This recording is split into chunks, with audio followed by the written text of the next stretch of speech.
Itu bagus sih saya kira. Tapi bahwa penyegelan itu harus menunggu perintah presiden, itu menurut saya tidak benar. Harusnya tidak terjadi ya. Tidak harus menunggu presiden. Kan kasihan presiden. Itu jelas melanggar aturan. Menggunakan fasilitas publik, milik publik, kegiatan ekonomi publik, lalu ditutup demikian rupa tanpa jelas asal-usulnya. Kalau dihitung 1 meter 500.000 aja, sudah 15 miliar. Gimana sebuah JPR, jaringan yang tidak jelas, tidak pernah dengar itu, berarti dia menghimpun dana publik juga kalau gitu. Kan harus dilaporkan juga. Kementerian Dalam Negeri bisa loh itu. Lalu Bakamla, lalu KKP. Semua tidak ada yang ngaku tuh. Ada dua sih kemungkinan, takut sama preman, negara takut sama preman, atau memang main mata. Itu pelanggaran luar biasa. Dan kalau ini dibiarkan, Mas, tahu enggak? Indonesia ini punya 17.508 pulau. Dengan 2/3 diantaranya itu laut. Pantainya termasuk yang terpanjang di dunia. Ya. Anda bisa bayangkan enggak? Tahu enggak di daerah-daerah terluar? Jangan yang kayak gini banyak.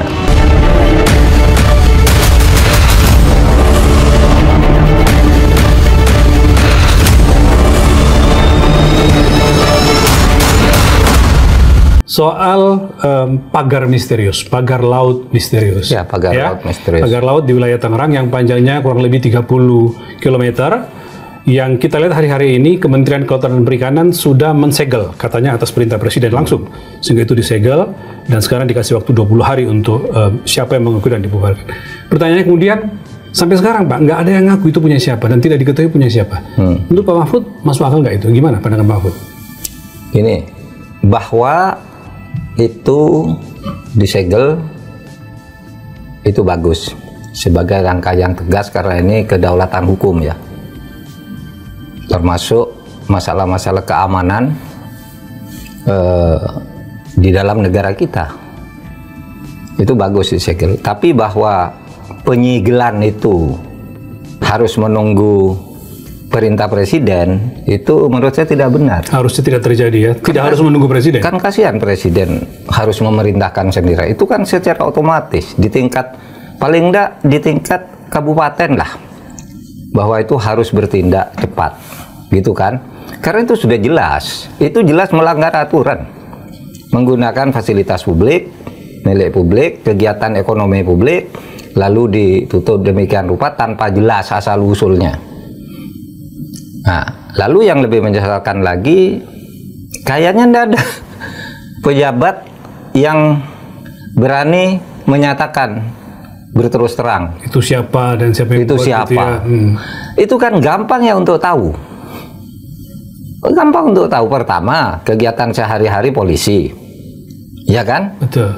Ada Polairut, ya kan? Kemudian ada Bakamla di laut itu ya? Iya.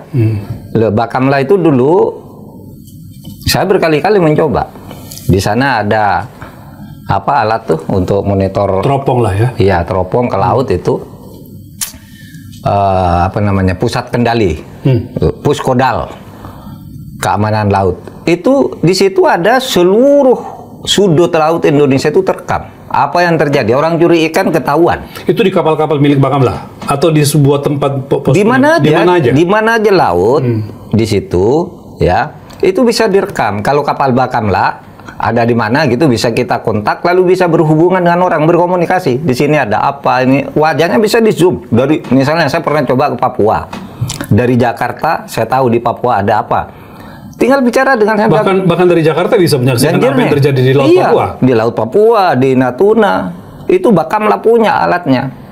Pasti polisi lebih punya alat yang lebih canggih lagi, karena polisi lebih lama menangani laut.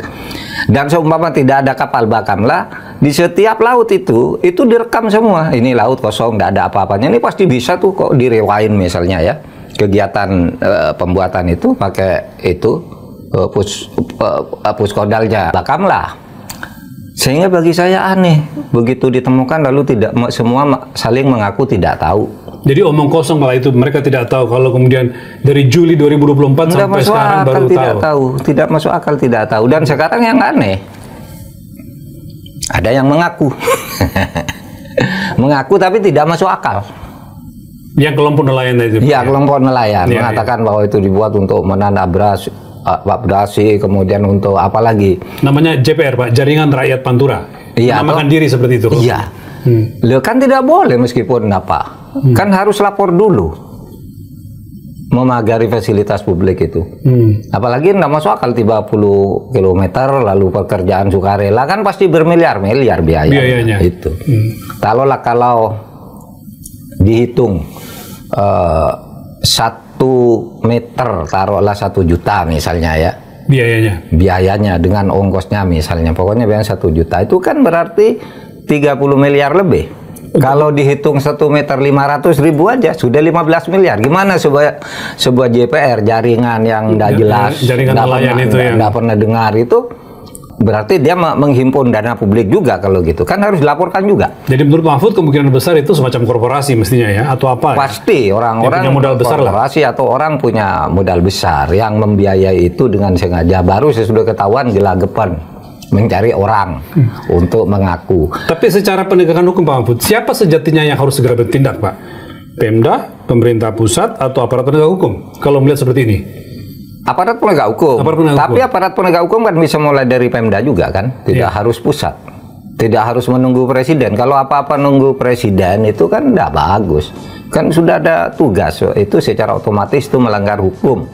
Itu kalau di tingkat pusat juga Kementerian Dalam Negeri bisa lah itu, karena masuk wilayah kan, pengamanan wilayah, lalu Bakamla, lalu KKP, itu semua tidak ada yang ngaku tuh. Sampai sekarang. Nah itu sesuatu yang menurut saya konyol. Masa negara begitu? Sepertinya ada 2 sih kemungkinan, takut sama preman, negara takut sama preman kan, atau memang main mata mendapat sesuatu dari preman, ya kan? Wah itu pelanggaran luar biasa. Dan kalau ini dibiarkan, Mas tahu enggak? Indonesia ini punya 17.508 pulau dengan 2/3 diantaranya itu laut. Pantainya termasuk yang terpanjang di dunia. Anda bisa bayangkan enggak? Tahu enggak di daerah-daerah terluar? Jangan yang kayak gini banyak. Karena begini teorinya itu kan, ini dipagar, ya toh? Kalau orang tidak ribut, ini nanti memang terjadi penumpukan sampah-sampah gitu. Penumpukan sampah-sampah. Nah sesudah itu direklamasi tanpa izin. Bisa. Dengan alasan itu? Iya, itu di foto lah memang sudah kok. Merusak lingkungan, kenyataannya begitu, makanya perlu direklamasi. Iya. Mungkin ke situ arahnya, dugaan Pak Mahfud bisa ke sana? Bisa terjadi ke situ. Mungkin yang merencanakan tidak sejauh itu, tapi pada saatnya nanti kalau sudah itu terjadi, ya udah kita reklamasi aja. Kita bangun aja, nggak usah bayar, gitu kan? Nggak usah pakai izin reklamasi lagi, karena ini sudah memang tertutup. Kondisinya memaksa kita untuk melakukan itu, begitu ya? Iya. Kan bisa terjadi. Demikian informasi yang dapat saya sampaikan untuk hari ini. Semoga memberi manfaat. Salam dan doa kami untuk keluarga dalam perlindungan Allah, dalam dekap kasih sayang Rahman dan Rohim Allah Subhanahu Wa Taala. Allahumma amin. Terima kasih. Wassalamualaikum warahmatullahi wabarakatuh.